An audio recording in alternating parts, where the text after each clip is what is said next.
Hey everyone, in today's video we are talking about everything you need to know about the upcoming tactical FPS Gray Zone Warfare. This game just recently got on my radar, and from what I'm seeing and hearing, the potential for this game is through the roof. I was fortunate enough to get on a call with Rick, the PR director over at Madfurner Games, the developers of Gray Zone Warfare, and got some great detail on what separates it from other games in the genre. Gray Zone Warfare is a tactical FPS with a heavy focus on realistic gameplay. Players will take the role of a PMC, or private military company, that is investigating a quarantine event happening on Lemang Island. This beautiful and vibrant landscape has the Southeastern Asian influence and sets the backdrop for this immersive and dangerous world. One of the premises of the game revolves around this quarantine event, which is what really brings all of the PMCs to Lemang Island in the first place. They're brought in to be security forces on the island, but as they interact with the NPCs and locals, they start to realize that the truth about what's happening on the island is not what they expected, and players will join one of 3 PMC groups and start doing jobs and missions for the locals, which begins their journey through the story of the game.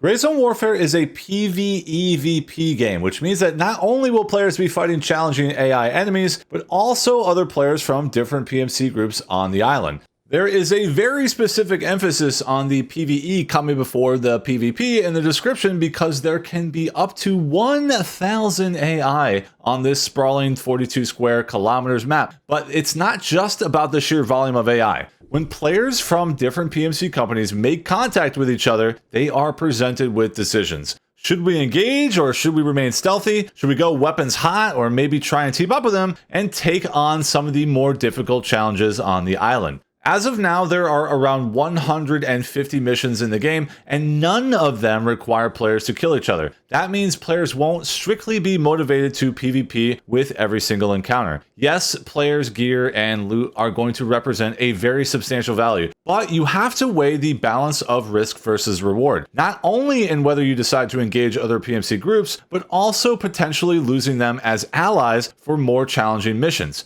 I love this aspect of the game. The uncertainty of how your interaction with other players is going to go when you're in the heat of the moment is everything. With a lot of similar style of games that are usually just kill on sight mentality, there is not a lot of incentive to communicate with other players. But when you add this element in, it takes the game to the next level.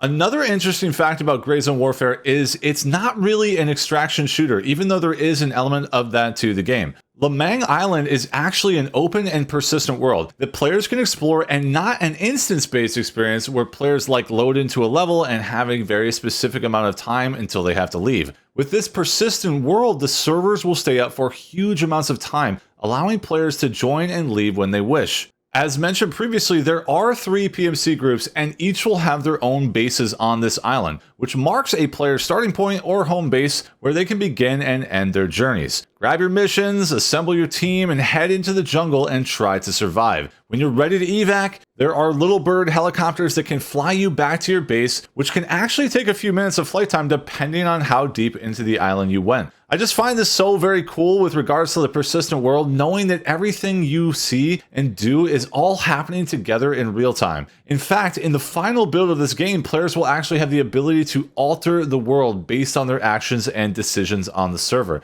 And this seems like a very good time to talk about the release date. We don't have a locked-in release date, but we do know that they are planning for a late Q1 2024 early access build on PC. Now this gets me all worked up because that's right around the corner, but of course they are going to make sure that the game is in a good spot, and surely wouldn't hesitate to push that back if they felt like they needed to. Also, I really like that they're going to put the game into early access, because it allows the community to get their hands on the game and offer valuable feedback to the developers on what they like and what they don't like. The devs will surely have their own vision for the game, and they're going to end up doing what they want, but getting that feedback will do nothing but good for the development of the game as a whole. So how long will GZW stay in early access? Well, who knows, but their long-term plans do include console support with Crossplay. They have been adamant about getting the game to console, but will put all of the effort into getting the PC version into a great spot before they push it to console, of course. In the wake of some recent disasters, like the day before, for example, it's refreshing to see these devs a lot more open. They're more communicative, and they're eager to get the game in our hands. Also, a quick note, there will likely not be any controller support during the early access on PC. Now, diving back into it, I do want to talk about some of the realism in the game and how they are doing it differently than any other games in the genre. As you might expect, all of the systems in the game have a lot of detail, from weapon recoil and ballistics to healing and metabolism to missions and AI behavior. But then they are putting their own spin on all of these. One of the ones I thought was really cool is your interactions with the NPCs when they're giving you missions. Similar to other games, Grayzone has a trading system with vendors that will give you missions and reward to players upon completion. But they have their own little twist. Players can interact with those traders via an in-game app while you're out in the jungle, and this is going to allow you to message the traders while you're out there and gain additional intel about your mission. I really like that they're incorporating familiar features from other tactical shooters, but then taking those features to the next level. Another example is they don't use a traditional health bar, but rather a player's blood pool. So if you lose too much blood, you'll start to get impacted and ultimately die from blood loss if you go untreated. If you get hit in vital organs, you can perform surgeries and actions to heal those. But if you don't, then you could slip into a coma and ultimately die. There is a definite focus on medical attention in this game, healing and survival that will often influence your decision making out on the island. But what happens when you die? Well, there is no resurrecting and you only have 1 hour real time to get back to your body and grab your weapons and gear. If you wait too long or another player steals it, your gear is gone.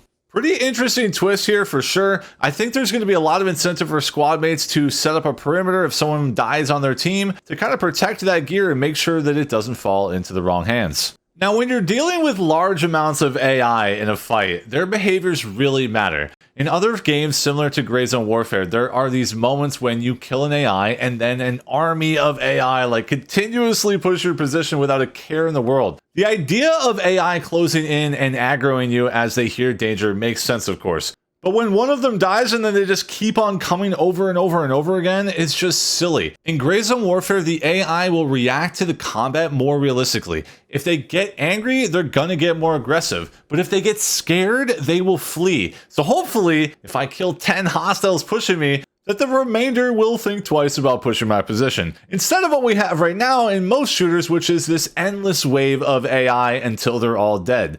Once again, another Grayzone Warfare unique twist on a classic mechanic. One of the taglines of Grayzone Warfare is every move matters, and players are constantly going to be put in positions where they have to make difficult decisions.